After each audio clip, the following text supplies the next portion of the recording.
Ողջույն սիրելի ընկերներ, այս հոլովակում ձեզ համար կներկայացնեմ 2026 թվականի հունիս ամսվա հորոսկոպը կարիճ նշանի համար։ Կնայենք մոլորակների դիրքավորումը, նորալուսին, լիալուսին և կնշեմ լարված օրերը։ Առաջին հերթին հորոսկոպը նայում ենք ասցենդենտի նշանով, այնուհետև արդեն ձեր հորոսկոպի նշանով։ Արևը մինչև հունիսի 21-ը կգտնվի երկօրյակ նշանում, իսկ դա սիրելի ընկերներ ձեր 8-րդ տունն է։ Լավ ժամանակահատված է, որպեսզի զբաղվեք ինչ-որ բանկային համակարգի հարցերով, գումարներով, պետական համակարգի գումարներով, եթե պետք է ինչ-որ գումարներ ստանաք, ապա այդ ժամանակահատվածը կարող եք օգտագործել այդ հարցերը ձևակերպելու համար։ Ամսի 21-ից սկսած արևը կանցնի խեցգետի նշան եւ լավ ժամանակահատված ձեզ համար կլինի, որպեսզի զբաղվեք անձնագրային, վիզային հարցերով, ինչպես նաեւ քննություններով։ Մերկուրի մոլորակը ամսվա սկզբից սկսած մինչև ամսվա վերջ գտնվելու է խեցգետի նշանում ձեր 9-րդ տանը,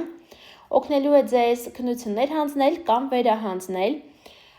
ինչպես նաև փաստաթղթեր ստորագրել կապված բարձրագույն կրթության հետ, արտասահմանի հետ, վիզայի անձնագրային թեմաներով։ Հունիսի 29-ից սկսած մինչև հուլիսի 27-ը Մերկուրին հենց 9-րդ տանը ձեր գտնվելու է հետընթաց դիրքով։ Շարժվելով 26-ից 16 աստիճան, հետընթաց Մերկուրիի հետ կապված առանձին նյութ արդեն ունեմ, որպեսզի այժմ չկրկնվեմ, հեղումը կթողնեմ նկարագրություններ բաժնում, կարող եք անցնել, տեսնել, թե ինչ է կարելի, ինչ չի կարելի անել այս ժամանակահատվածում, ինչ փոփոխություններ կբերի ձեզ հետընթաց Մերկուրին։ Վեներա մոլորակը մինչև հունիսի 13-ը կգտնվի խեցգետի նշանում, ձեր 9-րդ տանը, հնարավոր է նոր սիրահարվածություն, սիրավեպ սկսվի կամ համալսարանում, կամ արտասահմանից ինչ-որ մեկի հետ, ինչպես նաև Վեներան 9-րդ տանը, սիրելի ընկերներ, հնարավոր է ինչ-որ հաճելի նորություն իմանաք ձեր թորնիկների մասին, կամ ովքեր ամուսնալուծված են, երկրորդ ամուսնություն լինի։ Հունիսի 13-ից սկսած Վեներան կանցնի առյուծ նշան ձեր 10-րդ տուն, իսկ 10-րդ տունը կարիերան է, ստատուսն է, փոփոխություններն են, Հնարավոր է այս ժամանակահատվածում փոխեք ձեր ստատուսը, օրինակ անցնեք թոշակի կամ ձեր բիզնեսը բացեք, ամուսնանաք, ամուսնալուծվեք, նման ինչ-որ հարցեր կբերի Վեներան ձեզ։ Կարծում եմ, որ դրական առումով։ Մարս մոլորակը մինչև հունիսի 29-ը կգտնվի ցուլ նշանում, դա ձեր 7-րդ տունն է։ Զգույշ եղեք, հնարավոր է լինեն տարաձայնություններ ամուսնու կնոջ կամ գործընկերների հետ, կամ եթե դիրքավորումները բացասական են, ապա հնարավոր է որոշեք այս ազդեցության ներքո այսպես սպոնտան որոշում կայացնեք, ամուսնալուծվել կամ չեղարկել ինչ-որ գործարք, որպեսզի Մարսի այս էներգիան հանդարտեցնեք, լավ կլինի, որպեսզի զբաղվեք սպորտով։ Ամսի 29-ից սկսած Մարսը արդեն կանցնի երկօրյակ նշան, ձեր 8-րդ տուն, այստեղ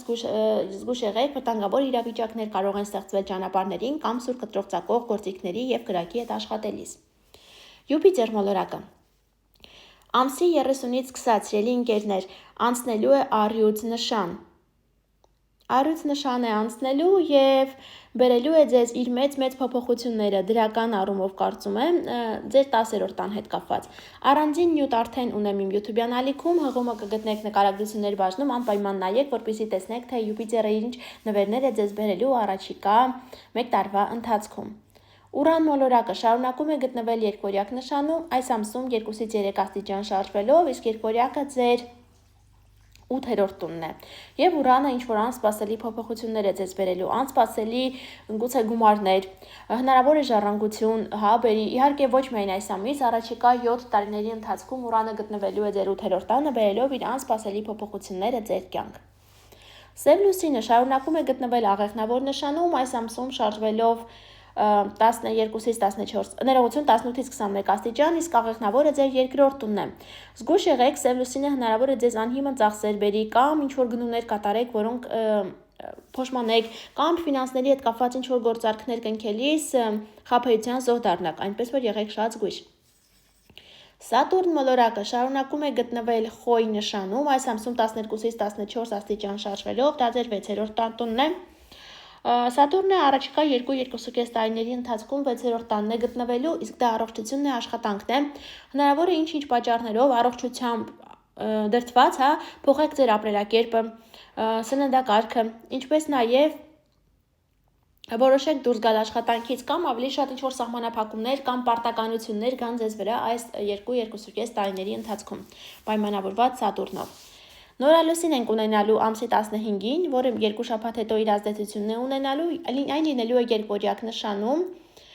ձեր 8-րդ տանը, այսինքն ինչ-որ գումար գուցե ստանաք պետական համակարգից, բանկային համակարգից, կամ ինչպես նաև հնարավոր է իմանաք հղիության լուր։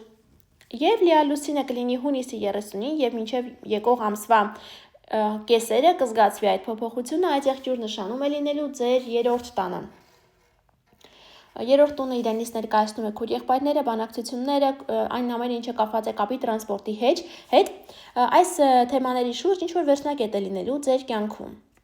Լարված օրեր այժմ նշեմ, լարված օրեր ենք ունենալու հունիսի 4-ին, հունիսի 9-ին, 17-ին և 25-ին։ Այս օրերին զերծ մնացեք ինչ-որ կարևոր գործողություններ կատարելուց, մի օր առաջ հետո կամ 2 օր առաջ հետո ևս նկատի ունեցեք։ Այսքանը սիրելի կարիճներ կապված